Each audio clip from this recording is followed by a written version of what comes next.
看一个案例 XS 重摔之后导致的无基带，并且伴随着重启。看左上角显示正在搜索，调制调节器固件后面号码为空。拆除主板，观察主板，发现中间位置 SIM 卡槽旁边的地方呢是有变形的，侧面看有轻微的裂开。加热，把主板进行分层。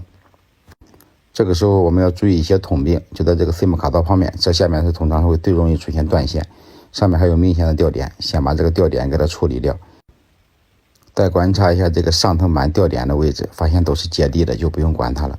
打一下中间容易断线的地方，发现 GPS 和 NFC 工作的线路呢都有断线，咱们把这个断线呢都给它接好。我个人习惯是往上面多接一根，预防下次这个地方呢再容易出现断线。然后把后面的贴纸给它贴好，贴合起来就可以了。测试一下所有的功能，没有别的问题，这个机子就完美修复了。快手，拥抱每一种生活。